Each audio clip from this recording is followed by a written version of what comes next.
All right, everybody, welcome to the second talk in this pair of talks by Fernando Torre on parton level. Gonzalez. And just a brief introduction again. He's currently a PhD student at Manchester, where he also got his MSc. And he's been working on this together with Jeff Forshaw and Simon Pletzer, Jeff Manchester, Simon Graz. And they are developing something that hopes to push quite a bit beyond, in particular, beyond what exists in terms of these Monte Carlo codes, attempting to capture the structure of what happens in QCD with color in that context better than what was available before. So take it away, and we're really looking forward to what you have to show us today. Cool, thank you. That was a great introduction. Yeah, everything you've said is correct. I've been working on during my PhD on Cvolver, which is this parton shower evolution that works at amplitude level. So just to recap a little bit from last Wednesday, we saw what a parton shower is, and we got some intuition for why we see the soft and collinear radiation coming from high energy collisions. We talked about the fact there's two ways of developing a parton shower. There's the semi-classical parton branching method, where you work with cross sections and probabilities, and that's the more common one, most widely available packages to do this, and what experimentalists use is working like this, is semi-classical. And then there's what we're attempting to do. We're attempting to do an amplitude level evolution. So in the context of this slide I have here, the parton shower is encoded by these U evolution operators, the U dagger and U, which sum over all possible soft and collinear radiation, the X, and they evolve from some hard scale Q down to some infrared cutoff mu.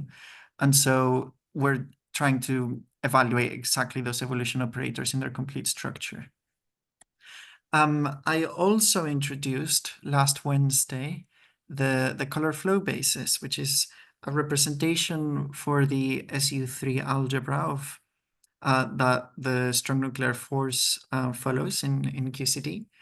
And we saw that in this representation, what we do is that we give every outgoing quark a color line, every outgoing antiquark an anticolor line, and then we separate gluons into two different kinds. There's gluons that carry color and anticolor, and they carry both of them. And then there's gluons that carry neither, and they don't carry any color whatsoever. So I'll go over it quickly again, but a color state in the color flow basis is any way that you can connect each color line to an anticolor line, which creates a color flow.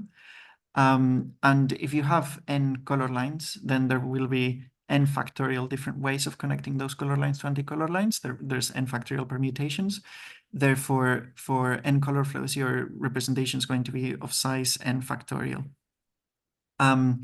This isn't an orthonormal basis. In fact, n factorial is slightly larger than the actual minimum representation of SU3. You see here this inner product between two color states, sigma and tau, and we saw that it's not a Kronecker delta. It's the number of colors to the power of the number of flows minus the number of swaps between those flows. So there is a way of graphically representing this. I mentioned this briefly on Wednesday, but I didn't actually show this plot, which is what I was referring to. So say that we want to do the inner product of the state 1, 2, 3 with 1, 2, 3, then that we connect on one side the color lines and the anticolor lines with the ones on the other side, and we close the loops. And each loop is going to be summing over our Kronecker deltas in fundamental indices. So each loop is going to give us a factor of NC. So 1, 2, 3 dotted with 1, 2, 3 is 3 closed loops. So that's nc to the power of 3, which matches what you get from the equation at the bottom right.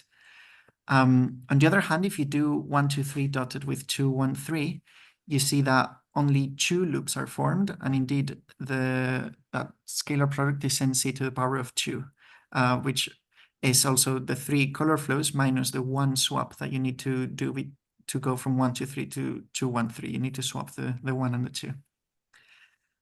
Just for our convenience, and this is entirely a notational trick, we do introduce a dual basis that we distinguish with a square bracket instead of the angled one, such that there is an orthonormality relation.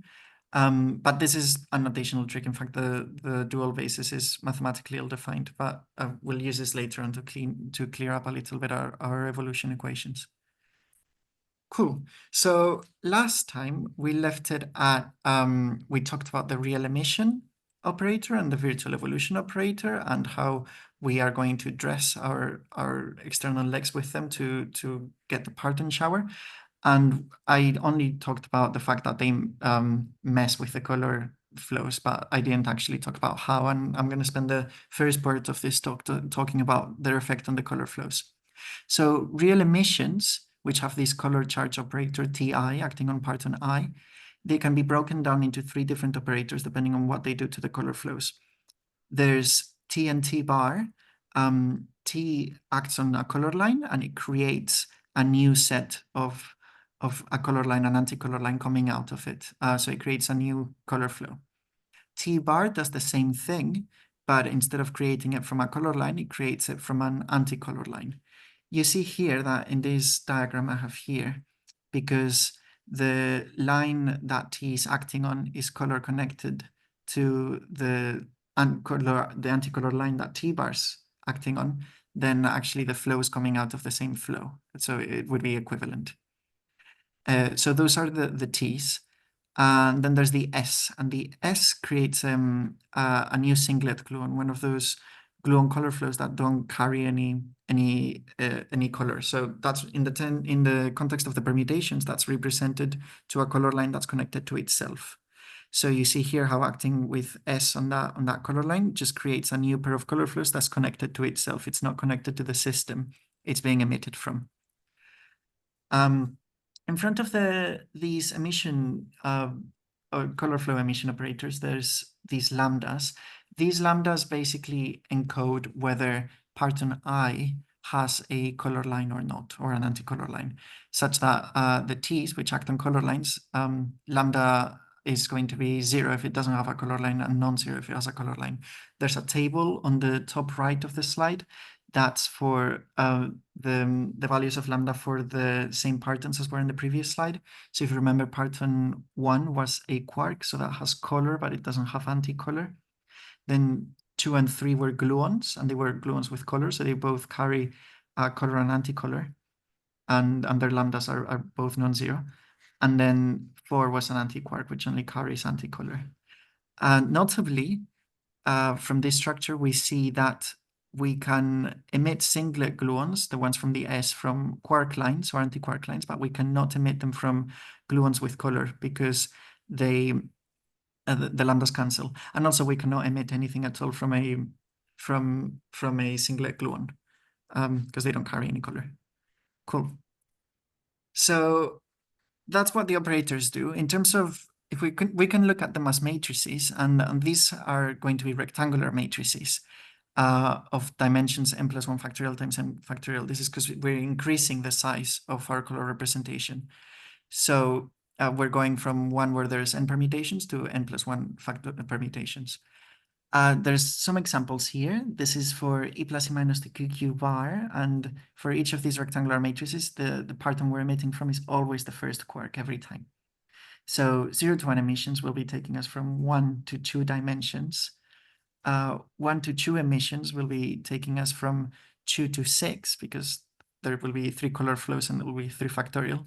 Then 2 to 3 will be from 6 to 24 because we're going from 3 factorial to 4 factorial, and you can see that these grow in complexity quite fast. In fact, I wouldn't be able to fit 3 to 4 on this slide if I wanted to. Okay, so that's for the real emissions. Now, the anomalous dimensions are, as we saw, they have these color charge operators connected. We've got color correlators. So what we're going to do is we dot each of them, each of the possible ways that we can emit from a color line with each other. We connect those lines and we see what we get out. I'm going to start with the plots on the right-hand side because those are somewhat simpler. So we have an S.S, so we're emitting two singlet gluons from that system. And singlet gluons are simply just a gluon color connected to itself, and we're emitting two of them that we connect with one another. So you can see that the result of that is that we are not affecting whatsoever the flows that they are being emitted from, and we're simply creating another loop. So that's equivalent to not changing at all the color state, but putting in another factor of NC. Then on the right bottom, we have the color connected of an S emission with T alpha. T alpha emits the gluon from a color line alpha. So you see that we're emitting a gluon from this alpha line, but then we're dotting that with the S gluon, which is just color connected to itself. So actually we're just going around a long way, but the net effect is exactly the same. So that would be acting on the color state as an identity. Then on the left side, if we look at the left top one, we're dotting T alpha dot T beta. We're emitting gluons from the color lines alpha and beta, which are labeled there. And so we see that when we do that, when we emit a color flow from alpha and another one from beta, and we close it, we're actually rearranging those color lines. And so we're making one swap or one transposition between the original state we had and the one after acting on it with T alpha dot T beta. Then on the left bottom, that's T alpha dot T bar acting on beta bar. Now notice that alpha is actually on the state it's acting on, it's already connected to beta bar. So when we create a flow from alpha and close it with another flow from beta bar, that's actually just closing a loop, but not changing anything at all. So again, it's an identity, but with a factor of NC.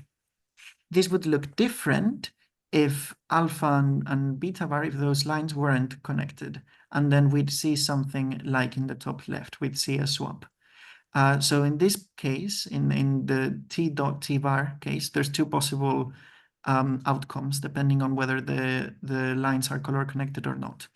The reason this doesn't happen with T dot T is because both of them are acting on color lines, and color lines connect to anti-color lines, so it's impossible for them to be connected. In terms of matrices, these are square, of course, because we're just rearranging, but we're not changing the dimensions of anything. We're not emitting any new flows and leaving them open. These are of dimension n factorial times n factorial, and again, they grow quite quickly. For E plus E minus to QQ bar, these are some examples. The exchange is always between the two hard quarks. The three emissions one is already 24 by 24. So yeah, not the nicest. However, we want to exponentiate this anomalous dimension. We want to get the Sudakov, we need to resum over all possible virtual exchanges, which we do by exponentiating this structure. And I told you on Wednesday that we're using the color flow basis in order to achieve this, and I did not lie. The way we're going to do this is that if we think about the possible effects of the Ti.Tj, the possible outcomes of that, we can separate them into three different kinds. So starting with the red, that's the ones that include an S operator. Those always, they're always an identity matrix. They never rearrange the color flows, so they are they only affect the color diagonal part of the matrix. And now note that from the breakdown of the color charge operator into these T's and S's, each S carries an explicit factor of 1 over NC. So that means that T dot S is going to have an overall effect of 1 over NC identity, and S dot S is going to have a factor of 1 over NC identity. So actually, the behavior is exactly the same. Then another category is going to be the T dot T bar in the case where alpha bar and beta are connected. And that's where we get the identity with a factor of NC. But again, it's color diagonal. We're not swapping any flows. And then the third case, which is the black one, is when we get a transposition, meaning we swap the color flows we're acting on. We create one swap in them. So we can separate our anomalized dimension into these three different kinds of contributions which basically reflect how they affect the color state. Our matrix element here for the anomalous dimension, which takes us from some color state sigma to some color state tau, there's got three parts in it. There's going to be the gamma contributions, capital gamma. Those are color diagonal. There's a Knocker delta between tau and sigma, and they're leading color. They've got a factor of NC in front. There's going to be sigma contributions, which are subleading in color, and those are the ones that always include one color flow swap. So between sigma and tau, there has to be one swap. And then the third type, the row type of contributions, those are also diagonal. Those are the ones that arise from those singlet gluons, but they're subleading in color. They're color diagonal, but they've got explicit factors of 1/NC, so they're subleading. So with these three kinds of objects, the question is, if we exponentiate, is there a way that we can create an infinite series in color orders? And the answer is yes. And it's based on this paper from Simon from like 10 years ago, I think, at this point. And you see here, this is the matrix element from sigma to tau of the exponentiated anomalous dimension. And it's a fairly big expression just looking at it, but we can spend some time unpacking it. So basically what we do is it's a series in powers of 1 over n number of colors. This says n, it really should say nc. It's a series in powers of 1 over nc. At each level in 1 over nc, we can include any number of row contributions. Row contributions are color diagonal, so they're fairly simple, but they have a factor of 1 over nc each. And then all the remaining subleading color will come from sigma contributions, from swaps between the color flows. Now, between the color state sigma and tau, which is going to be any number of swaps away in their color states, there's really many possible sequences of swaps that one at a time to go from sigma to tau. So that's that sum there in the blue section. We're summing over all possible sequences of color states that take us from sigma to tau, one color swap at a time. And then for each of those sequences, we've got the chain of sigmas of contributions of one of each swap. So overall, we've got the row part, which we can include as many as we like at each order, and then our sum over possible sequences of one swap at a time with sigma contributions each. Then there's this R function, which is the exponentiated color diagonal leading color part, the exponentiated gammas. Just to show some examples of this, I've got at the top of this slide the first two orders, the leading color plus the next to leading color for the expansion. The leading color obviously only has contributions when sigma and tau are the same, when we're on the color diagonal. And then it's got the exponentiated part for the gamma part, the color diagonal leading color part. And we can multiply that times one row contribution to get one part of the next to leading color part, but still color diagonal. Then the second term is going to be the subleading part of the diagonal color part, which is one swap. And next to leading color, there's only one swap possible. Any more number of swaps would be lower down in the series. So that's 1 over n. There's the sigma contribution from the difference between tau and sigma, and then the rest is the R function for gamma.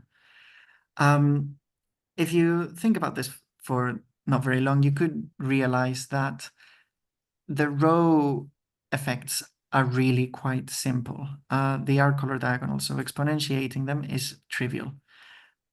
These we can rewrite our expansion in the number of swaps using this trick, including every resumming over every row contribution by simply defining this gamma tilde, which includes the subleading color part of the color diagonal, the row terms, and we simply exponentiate that instead. So then at each order in NC, we only have to worry about the sequence of swaps, and then the R function includes these primed color diagonal parts, which include the leading color and subleading color in the diagonal. We call this expansion LC primed because it's an enhancement in color. So at each order in color, we're also resumming overall subleading diagonal color. And yeah, it works as a way to simplify matters a bit. Just to talk for a moment about the R functions, so it's not a complete black box. There is a closed expression for them, which is in that box in the top left corner. Generally, we will only need, and I'll talk later about where we truncate this series, but we will only need the first 4 orders of R functions or so. And if you look at the shape of them, it becomes quite explicit that this is simply just perturbation theory, and we're perturbing from the color diagonal. Okay, we've got this series, but we want to use it in our Monte Carlo. So the way we do this is we first select how many swaps we want to do at each step. It's every time we insert a V operator, one of the exponentiated anomalous dimensions, we select how many swaps we want to have between the initial color state and the final one. And then we need to choose some final color state that is that number of swaps away. That's not actually an entirely trivial problem. And we use something called the level swap algorithm, which is something that Simon came up with. And if you look at, I'm not going to go into detail, but if you look into it, it's quite an interesting bit of like permutation theory. There's some stuff with cyclicity and Stirling numbers. It's quite interesting. But yeah, all it does is we have our initial permutation. We want one that's d number of swaps away. And so we can sample a color flow state that's d number of swaps away. And after doing that, we simply need to find all the sequences of swaps that take us from the initial to the final one, and then calculate the term and input that in our amplitude. Okay, so we've talked quite a bit about the virtual operator and what this does, and how we can get some sort of intuition into how the subleading color structure is built up in terms of color flow swaps. And the question is, can we do a similar thing for the reals? We've written here the anomalous dimension in terms of these 3 terms. So yeah, is there a similar thing for the reals? The answer is yes. We can distinguish 3 different cases. These depend on how the color flows are connected relative to the amplitude and conjugate amplitude. Remember that when we act with a D operator, we act on the amplitude and conjugate amplitude, and then there's the entire structure in the middle, and the density matrix in the middle may not be symmetrical. The amplitude and conjugate amplitude can be different. So let's talk about the 3 cases. On the left, say that we are emitting our gluons. Those are the squiggly lines. And also for this slide, I'm only talking about emitting gluons which have color and anticolor. I'm not talking about singlet gluons yet.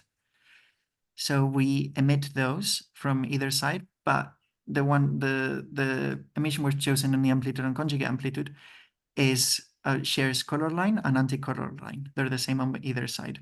In that case, only one possible pair of dipoles contributes, which is one possible pair of partons contributes, which is I and J. It's a single dipole. Then there's the middle case in which the color line is shared between the amplitude and the conjugate amplitude, but the anticolor line is not shared. In that case, when we emit from those flows, there's actually 3 possible pairs of dipoles that we could be emitting from that still give us the same color structure after the emission. Those pairs of dipoles are shown there. They're connected with the colors. So a possible pair would be IK in blue, another one JK in red and another one JI in black. And if we emit from any of those three pairs, then we would be able to access the same color structure after the emission. Then the third case is where the color lines and anticolor lines, they're both different on either side. We've got, in this context, 4 partons that are affecting that can affect into this color trajectory. And so we have 4 different dipoles that we could be emitting from. So I've written those here. In the case of, and then the leftmost case, color lines and anticolor lines being the same, that's an insertion of an omega ij. I should define omega is the antenna function. It's ni dot nj over n dot ni, n dot nj. It's what appears quite often in parton showers. And it's got two collinear poles with respect to I and j. Then in the middle case, we've got what we call a string, and I'll explain now why we call them strings or rings. And that's our 3 dipoles that contribute to that color flow evolution. And in the left case, we've got our 4 dipoles that can contribute to that color evolution, and that's called a ring. The reason they're called strings and rings is because the poles conspire to cancel out in a way. In the case of a dipole, you have 2 naked poles against directions I and j, collinear poles. In the case of a string, you can sort of see that the j and k poles will cancel between summing those 3 dipoles, but then the one in I will survive, so there's 1 remaining collinear pole. And in the case of a ring, they actually all entirely cancel out. The ring is such a structure that all the poles cancel with one another. So what does this have to do in terms of our evolution in color? So when we're emitting from a dipole, when we're emitting in a case where the emission on the left side and right side, the amplitude and the conjugate amplitude shares color lines and shares anticolor lines, that can only happen if the amplitude and conjugate amplitude, they're in the same color state, if we're on the diagonal of the color. The resultant factor from an emission of this kind will be a factor of NC. And so this is entirely a color diagonal leading color term. In other words, this is a capital gamma term in terms of the gamma, sigma, and rhos that we were discussing earlier. Then there's the possibility of a string. A string emission happens when the color lines are shared, but anticolor lines are not, or vice versa. If this is the case, then that must mean that at this point in the evolution, we must be somewhere off the diagonal, because there must be at least one swap between the state in the amplitude and the state in the conjugate amplitude if one line is shared and the other one is not. So even though the resultant factors NC, even though it looks like we're gaining factors of color, we are moving from an off-diagonal term before an off-diagonal position in color space before the real emission to another off-diagonal position after the real emission.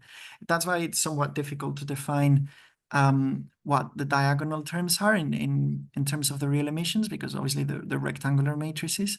So one has to be careful with this. In the case of rings, there's actually 2 different cases.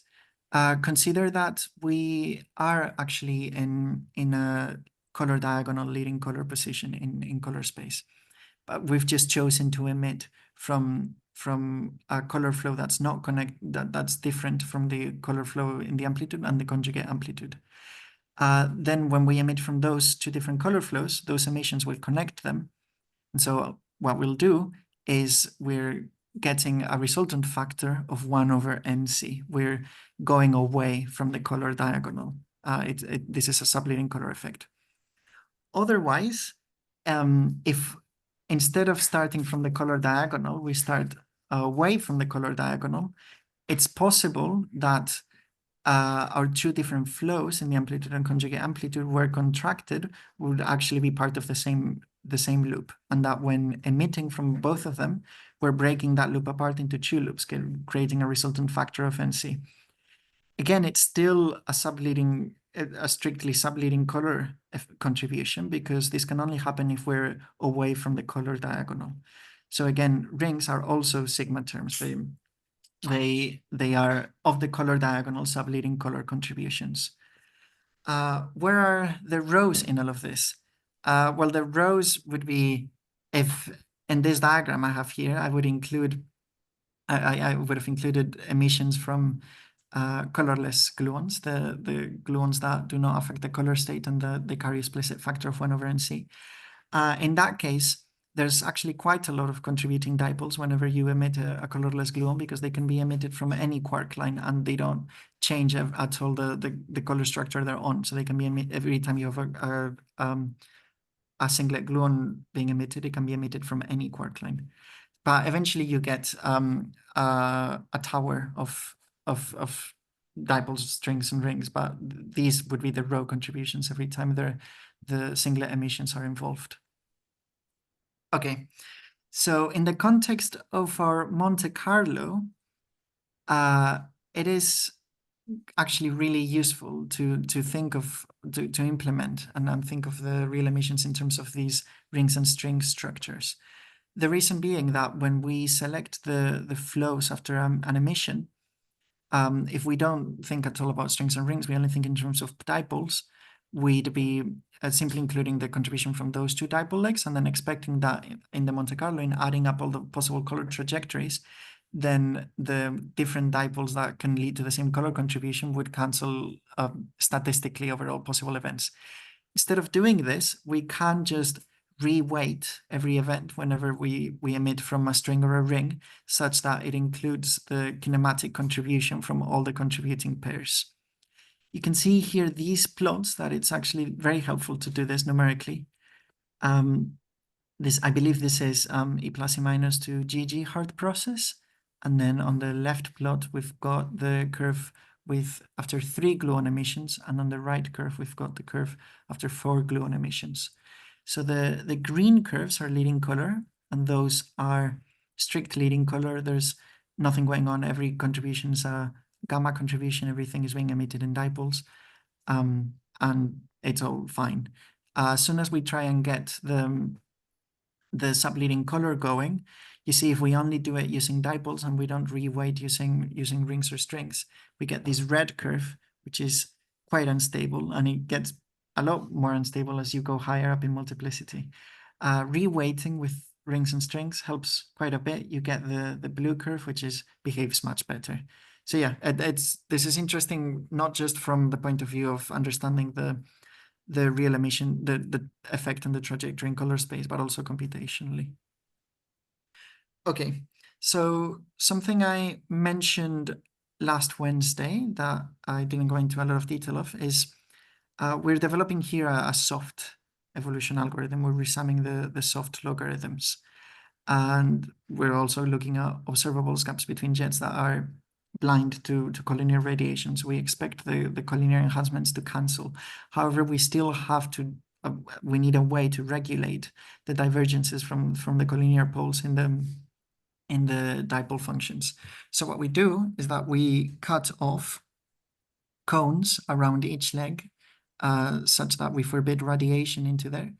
And the size of that cone, that becomes a regulator lambda, and we should have that our observables going to be independent of this regulator lambda. There's quite a lot of work and time that we spent on this collinear cutoff, and I've put here on the slide 2 different ways that we can define it.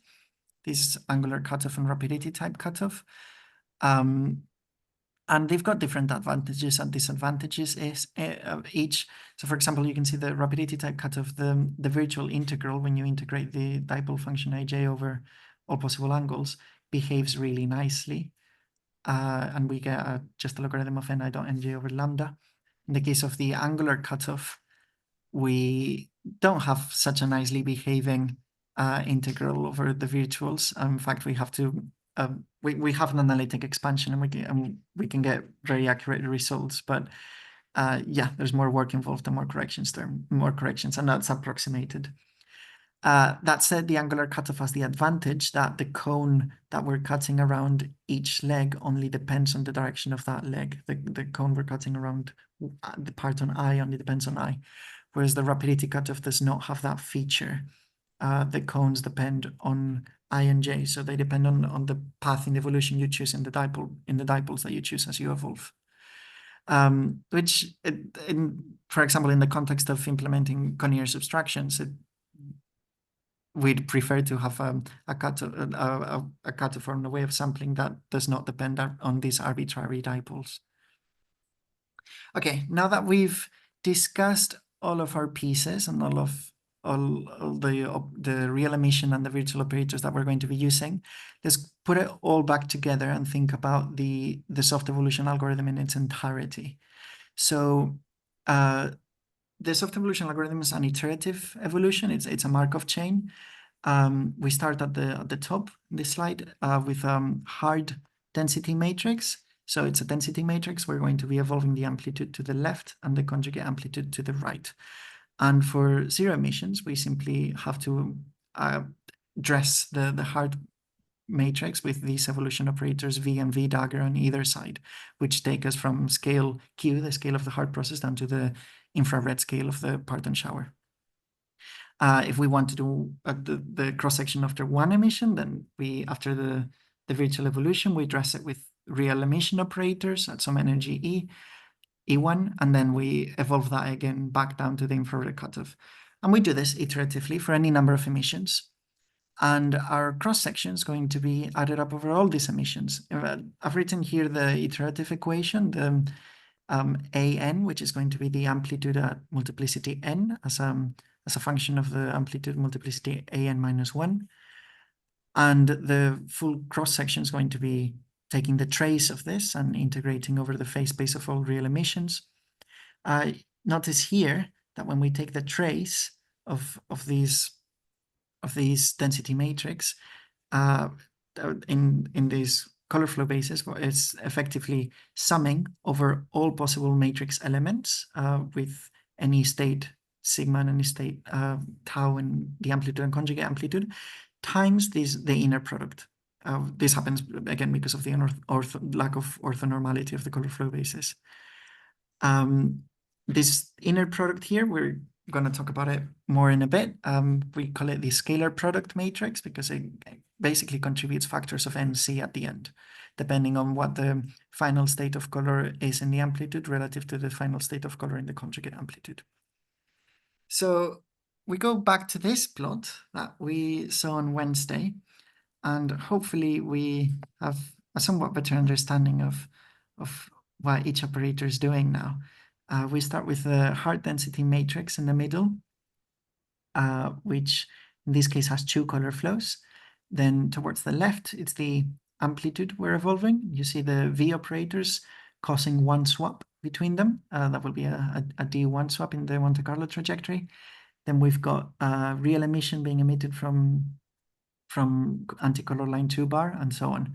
Then on the conjugate amplitude, we also have a swap occurring after the hard process, and then a real emission being emitted from color line 1 bar. Yeah, so this is what we're Monte Carloing over. We're summing over all possible trajectories, and then at the end, we evaluate the cross-section from this.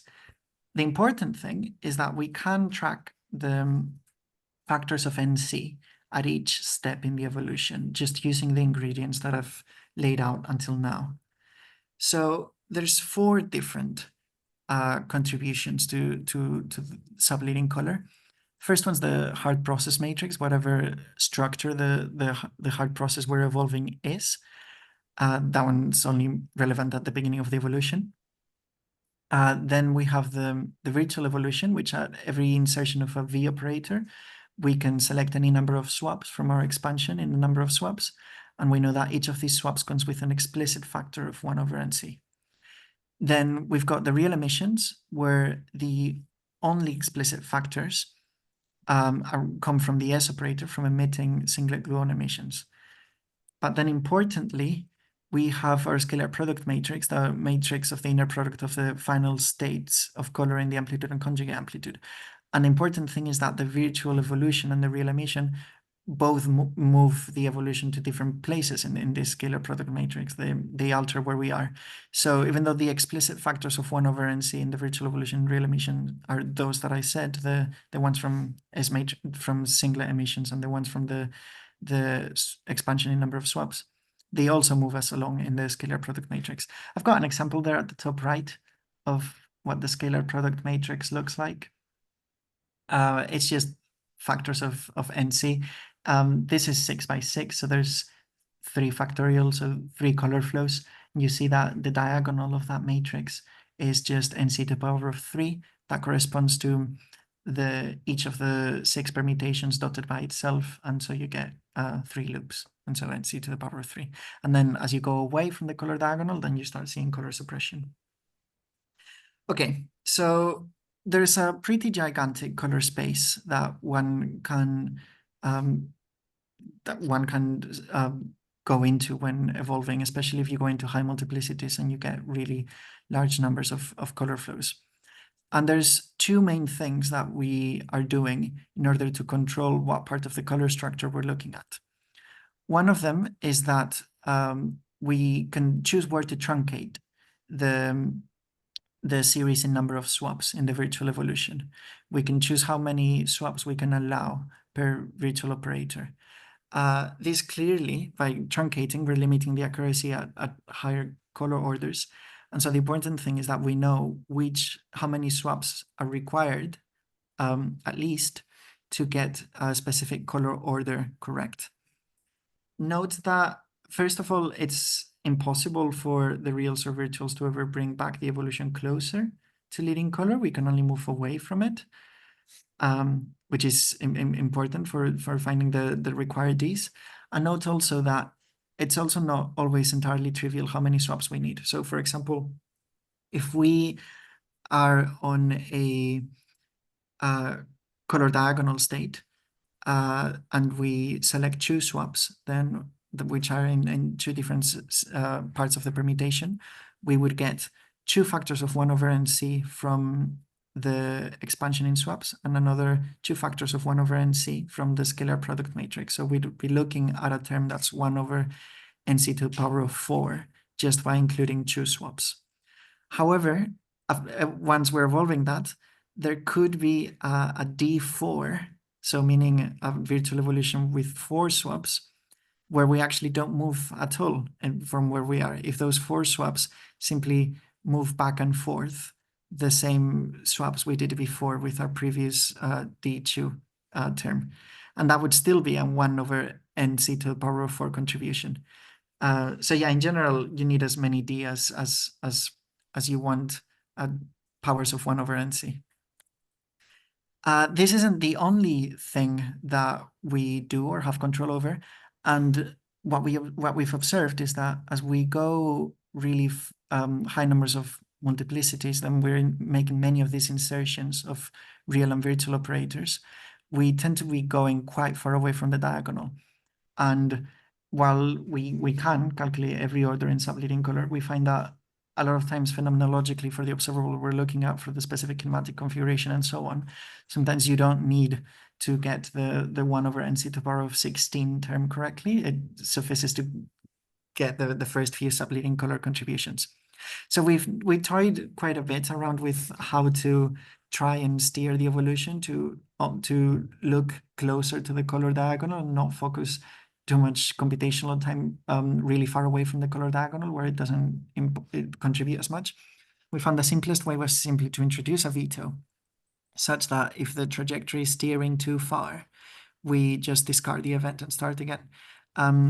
This helps a lot for 2 reasons. One is that we don't spend a lot of computational time exploring part of the color space that's really far away from the color diagonal and not going to be affecting our total cross-section very much at all.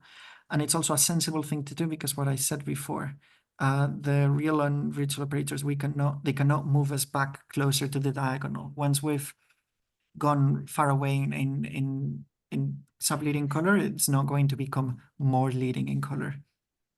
So there's no point to keep evolving those terms. Okay, and this is, for fun, something that Jeff and I once drew when we were trying to dissect individual events in Cvolver. We simply just printed out the color trajectory as it was doing it. You can see, and we were also drawing the kinematics of the emissions to see what was collinear to what.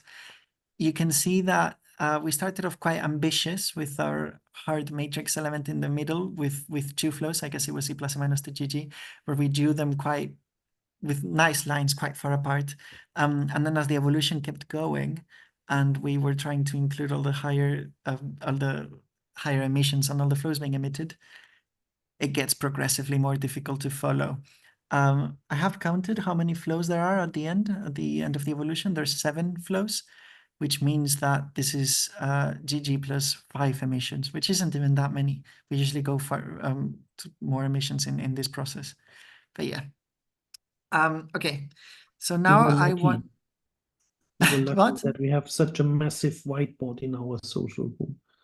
Yeah, this was in Graz. Yeah. Yeah, it was a good afternoon. This. Anyways, I think you came back after we were looking. We'd spent an hour drawing this, and you were like, "What are you doing?" Anyways, I'm gonna show now some results and hopefully show everything that we can do with Cvolver and everything it has potential to be able to calculate. This plot we already saw last Wednesday. This is simply A plus minus to QQ bar, and we're doing these gaps between jets observable where we're vetoing emissions above a certain energy in the gap region. So this is very, very sensitive to soft wide angle contributions and sensitive to subleading color. This is just showing again that we can change the size of the cones, the size of the collinear cutoff we're doing, our regulator, and we still have a cross-section dependence. I'm not going to talk more about it because I showed it on Wednesday. This one I didn't show. So when discussing our collinear cutoff, we saw that actually the collinear cutoff always comes in as lambda over ni dot nj, and ni dot nj being the hard legs of the process. So actually our expansion parameter strictly isn't lambda, isn't just the regulator, it's lambda over ni dot nj, which is interesting because we can do this check here where if we do a Lorentz boost of our hard process, the boost is shown there, and we boost it so that instead of back to back, they're at some angle, pi over 4, I think we've chosen for this. And then I change the lambda, the size of the collinear cutoff, such that the ratio of lambda over ni dot nj is kept constant. That's actually exactly, and the same evolution. Oh, another important thing, you need to boost the gap region. So you can see there, it's sort of like we're allowing some form of cones around the hard jets. Obviously, they're not going to be cones, they're going to be distorted because of the boost. But yeah, if we boost everything systematically and we change the size of the collinear cutoff such that the expansion parameter of lambda over ni dot nj is constant, then we observe the exact same evolution, which is another nice check. This one I showed last week, Wednesday as well. This is the unitarity check where we allow all emissions in every part of phase space. Therefore, we expect all the reals and virtuals to cancel systematically. And this is, again, not a trivial thing to show because we are doing subleading color at every order. And if we were missing some part of the subleading color, this would spoil the cancellation. Okay, these are new plots. So what I've got here is an E plus and minus to QQ bar. I believe this is 2 emissions. Yes, this is the cross section for 2 emissions. And there's 2 axes of lines on this plot. First, it's broken down by ordering color, where the purple lines are full color, the green lines are LC primed, so it would be the leading color part of the evolution primed. So we're resumming over all singlet exchanges in the virtuals. Then the red is going to be the next to leading color, which actually in this process we only see even terms in subleading color contribute. 1 over NC and 1 over NC to the power of 3 are 0. So we call the next leading color 1 over NC to the 2, and it's negative. And then the following term, which is 1 over NC to the power of 4, that would be the next leading color. But I'm also showing on this plot a cool thing we can do with Cvolver, which is that we can actually set the number of colors to be any number that we like. So the solids are the number of colors equals 3, the dashed are the number of colors equals 4, and the dotted dashed is the number of colors equals square root of 2. Doesn't even need to be an integer. So we see that if we compare the solid, which is number of colors 3, to number of colors 4, where we make it larger, that's dashed, we see that we're suppressing the effect of subleading colors. So that red line, that would be the first subleading color contribution, is smaller at NC4 than it is at NC3. Obviously, it's because we're making NC larger, and we're taking us closer to the large NC limit. If we make the number of colors smaller, if we make it square root of 2, we actually bring the red, the first subleading color contribution, really close in order of magnitude to the leading color part. Also, for the next to leading color part, you can see the square root of 2 one is really massive. The one for number of colors 3 still shows up on the plot. And then for number of colors 4, I would have had to go down another order of magnitude to be able to see it because it's so suppressed.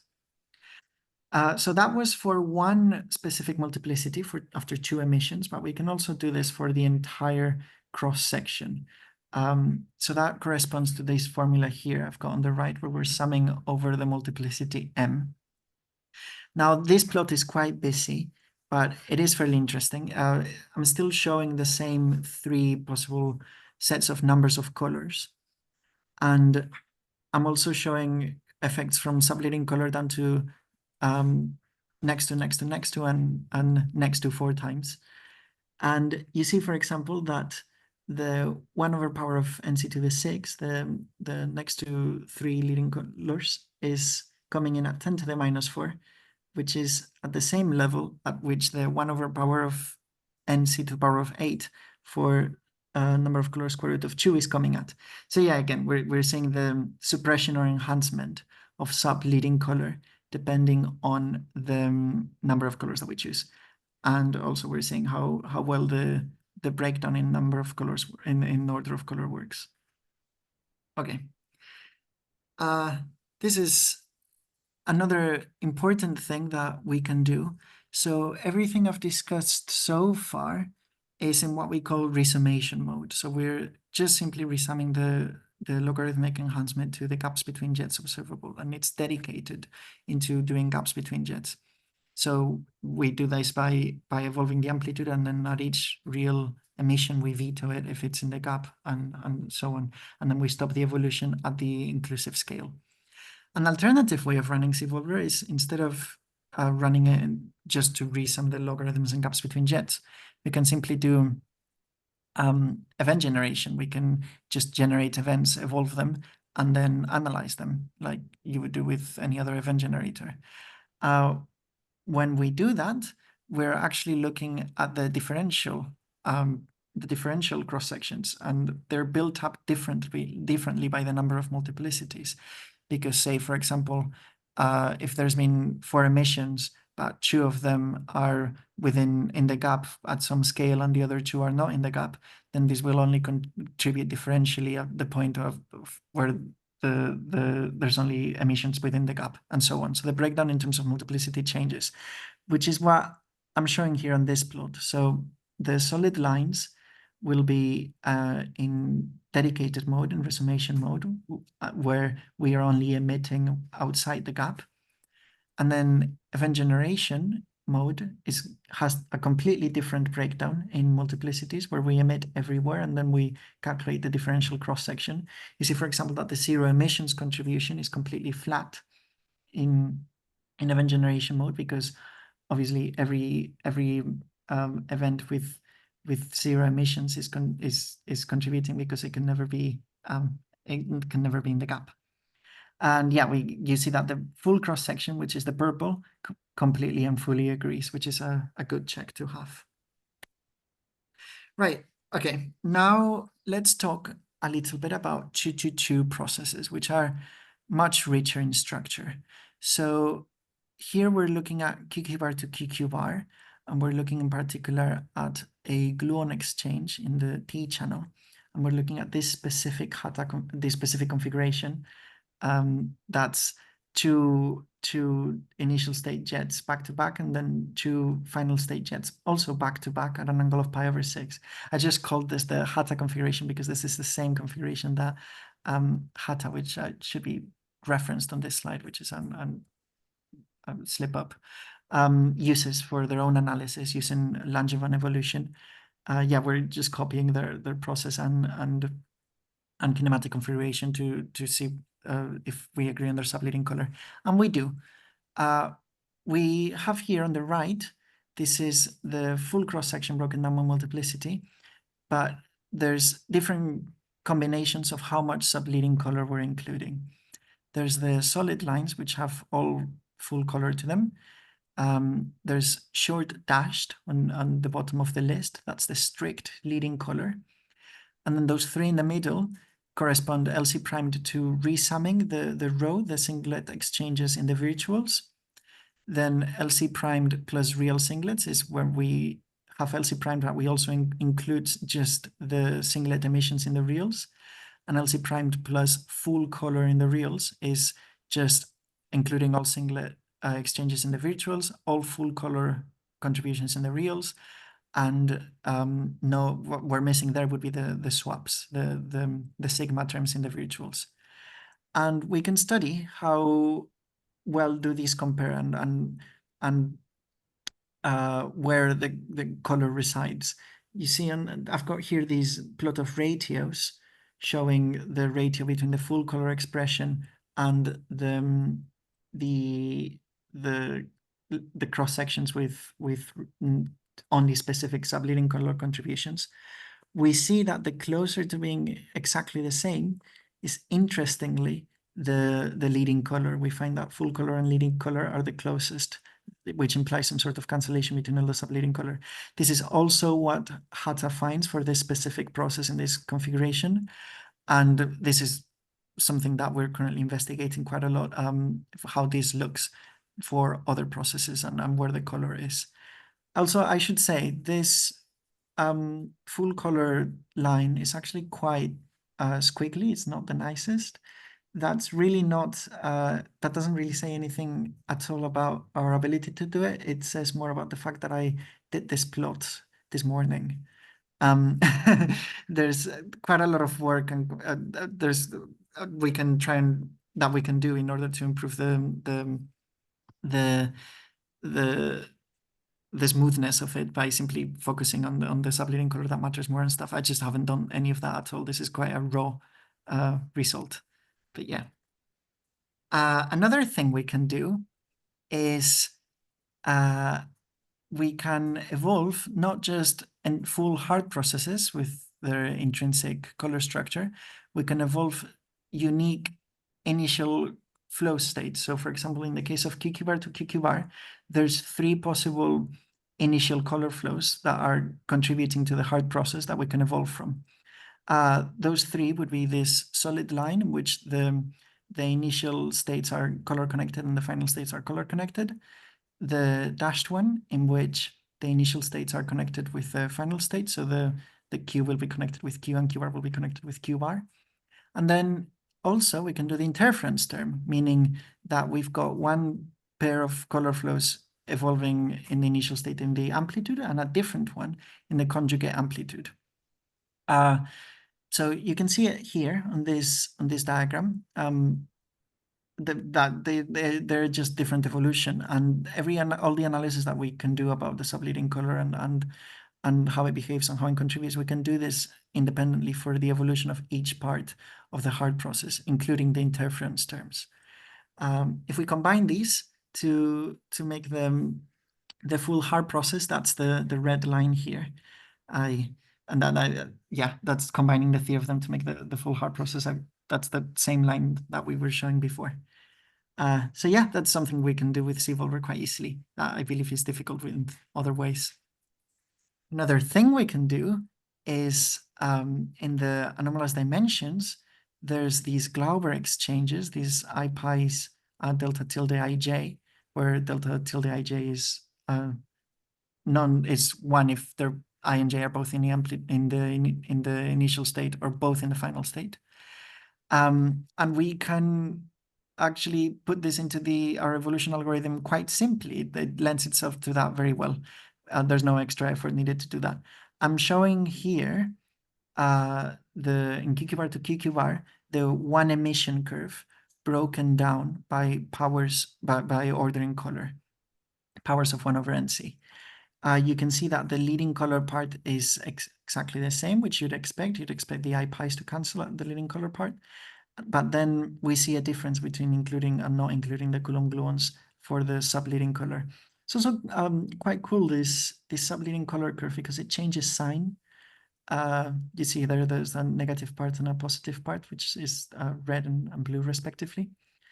So yeah, it's an interesting plot. I'm not showing here like any results yet with superleading logarithms. This is just the one emission cross-section. We would need to resum the full cross-section, and this is work that we're doing at the moment. But the point is that we with our color evolution, we can do this, and it's not a problem at all.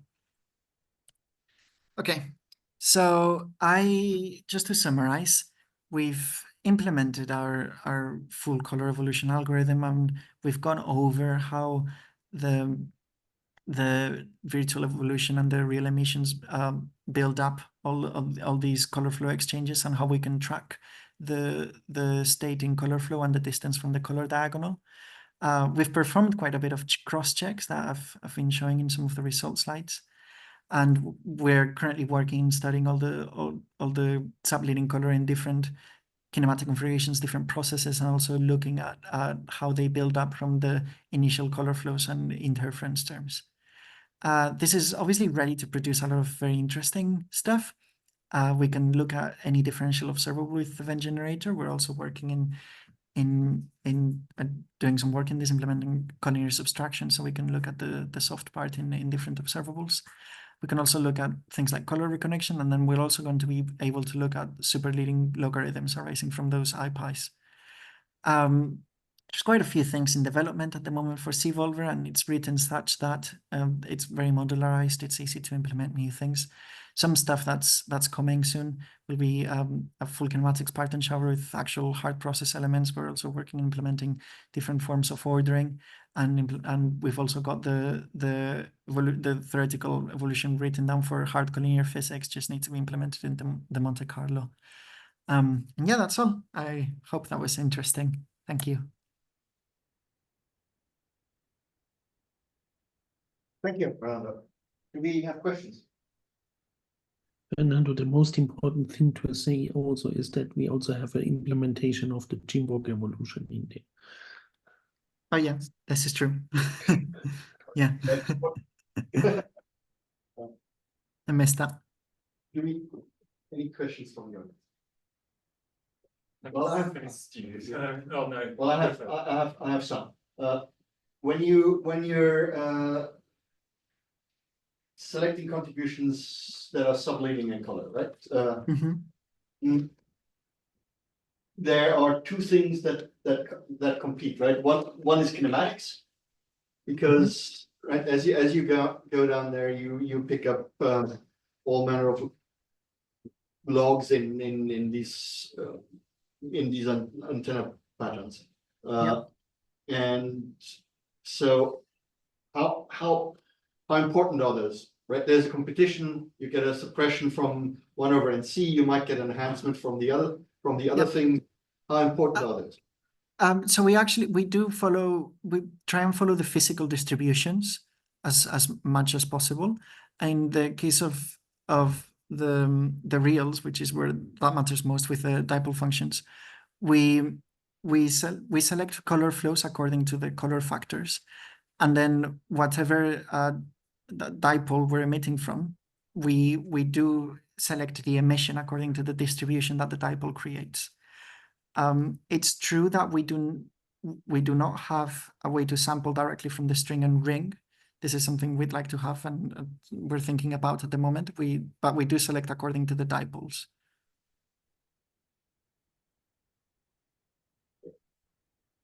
If that answers your question. Mostly. Yeah. I mean, So we both are taken into account. We follow the physical distributions as much as we can. um,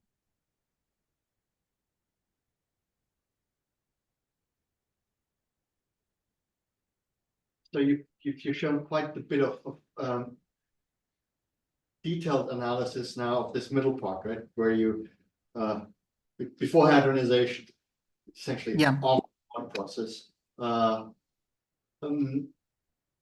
What happens in hadronization? Does what you do there affect how hadronization asserts itself? Right. So I haven't worked on hadronization yet, and Simon probably knows more about this than I do. But this evolution algorithm does lend itself to linking with hadronization model quite nicely, because we end up not just with a kinematic configuration, but we also end up with color flows on the amplitude and conjugate amplitude, which can be used for a hadronization model. But yeah, I've not done any work on that. I know theoretically it's something interesting. I think, Fernando, what Herbert is asking is, can you still use some kind of probabilistic hadronization model, right, as we use it in Herwig? And I think that is simply not the case. That cannot work. So what we need is a hadronization model which is projecting the amplitude and the conjugate amplitude onto the same singlet system for the final hadrons. And so it will become an operator in color space itself. Right.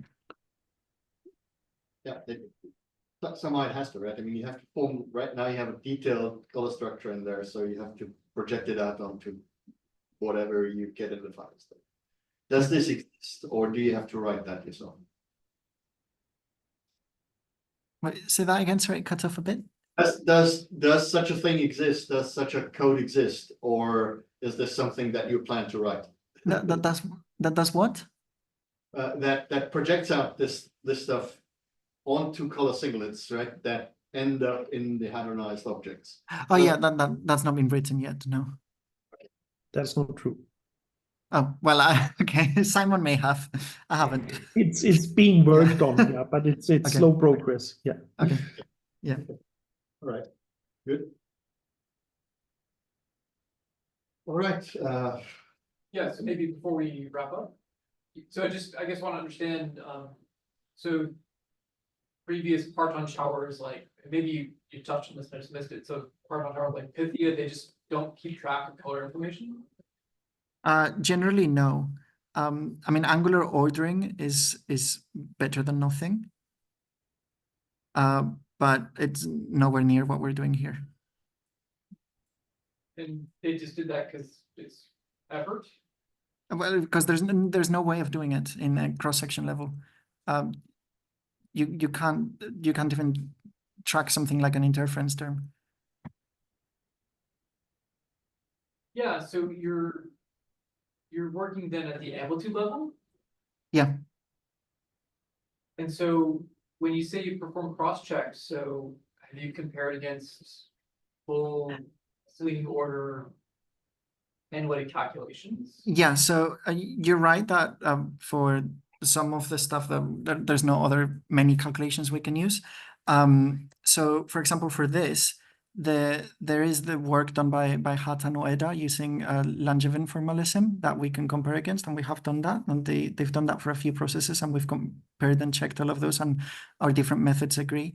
Then we've also got a lot of self-consistency checks that I've been talking about, the collinear cutoff regulator, the unitarity check, the Lorentz invariance, and also in the case for it's here, for example, In the case of 0 and 1 emissions, where the color space is not gigantic yet, it is possible to do them analytically. So for example, this one with Coulomb gluons, we have cross-checked. Yeah. How does this compare with, say, MHV techniques? With what thing, sorry? MHV techniques, so when you're able to calculate tree level amplitudes using spinor velocity techniques. Oh, I'm not sure. Oh, okay. No, I don't know too much about that.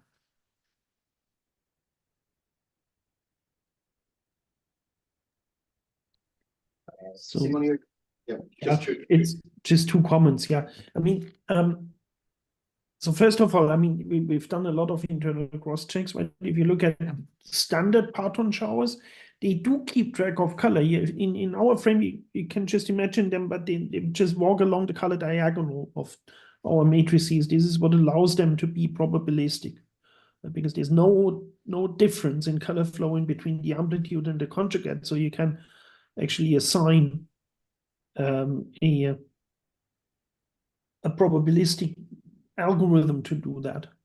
Now, in terms of amplitudes, I mean, we have, for example, versions of this algorithm where we keep the gluon polarizations completely open, and we have been formulating these using spinor helicity. So that is possible if you want to do that. But we're not only looking at tree-level objects here, right? You need to remind yourself that the we were looking at here is all order virtual corrections to the same thing. And the point is that it's very hard to infer just by unitarity arguments what the virtuals are. So standard parton showers only use unitarity, because they essentially just say we look at the real emission, and then whatever can go on in the virtuals is minus the integral over the real emission, or 1/2 of that. But this we cannot do it. For example, it will not give you access to stuff like these Coulomb phases, right? They are genuine, purely virtual origin. So we need to have information beyond just tree-level techniques. But what we can do, for example, also what we've been really systematizing in this paper I've done with my student Ines, is that we use unitarity techniques to cast all of the virtual corrections into a form where they live on the same level as real emissions, and then we can really sort of implement cancellation of singularities on the level of integrants. So this is something we're using. So that's all needed for going towards higher order. Right? This is also a direction we're following here. That we're not stuck with this single emission, single exchange, where things are rather obvious, but if you go to the second order, then all hell breaks loose. How does this approach compare to what's going on at Oxford with Gavin Salam and his efforts? Well, I believe you mean pan scales. I honestly don't know too much in detail. I just understand that there's this huge effort that's going on there to try to go. Yeah, so that's entirely different. They are trying to ascertain the logarithmic accuracy of the cross-section level parton showers that are used by the Pythian, Herwig, and such. They are trying to ascertain whether they can actually get next to leading log or next to leading log correctly. We are only right now looking at leading log soft. There's nothing stopping us from going beyond that in collinear or softness. We're here going into the subleading color part, and I don't think Panscales has done much work on the subleading color part of the evolution. And if I understood you correctly, you're working at the level of the amplitude, and they're working at the level of the cross section. So yes, that's right. Gaining access to physics they'll never be able to be sensitive to. Yeah. I mean, there is one question that just jumps in your face when you say now these two things in conjunction, 1/n NC corrections versus high order logarithmic corrections, right? I mean, and a log corrections, loop corrections of this. And right, the question is, I would expect there are observables that are more sensitive to 1/n(c) corrections and others that aren't. And at some point, this is a competition between the two, right? If you have something that really wants 1/n(c) correction to be calculated, there is probably no point to go to very high loop order if you throw something away that is 1/9 with a suppressed with 10% only. That throw away. Any hints of where you would be hunting for stuff like this? Well, that's a difficult question, but what I do know is there's actually very little to no evidence or not a lot of work on the size of the subleading color contributions. Because on what level? As in their contribution to the final cross section, or yeah, that's to the final cross section. Okay. Yeah. And I think we have a quite a number of observables in the pipeline. Yeah. Where Exactly. more differential stuff where we see significant contributions. You start from one thing we've been doing, and which will hopefully appear soon, is observables where people have been previously trying to constrain color reconnection models, phenomenological color reconnection models in hadronization, where we essentially see that the bulk of what these color reconnection models do is just lack of subleading and see physics in the shower evolution. Yeah. So so you're saying they're fixing it up in the hadronization. Yes. Fixing up in the hadronization where what they should have gotten right in the evolution. Yeah. Okay. So we ran that classical Lab2 observable, right, where you have two W's going to 4 jets in total, and naive expectation being that you sort of resolve in the radiation pattern that the W's are singlets. But of course, each of the systems can exchange color with the other one, and we can clearly see that in the evolution that this happens. Yeah.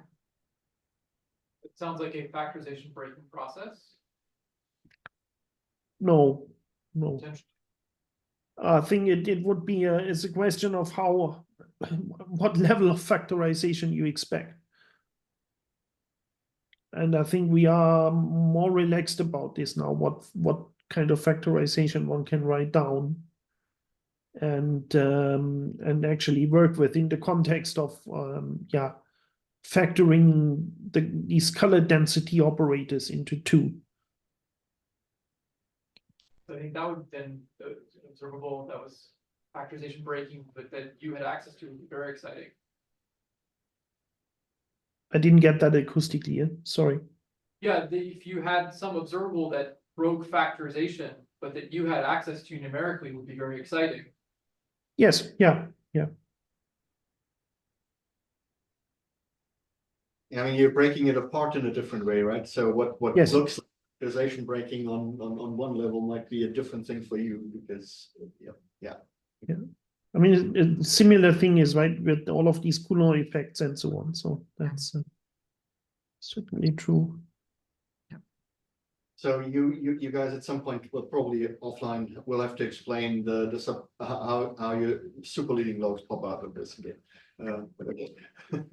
Yes. Yeah. All right. Do we have our questions settled and answered?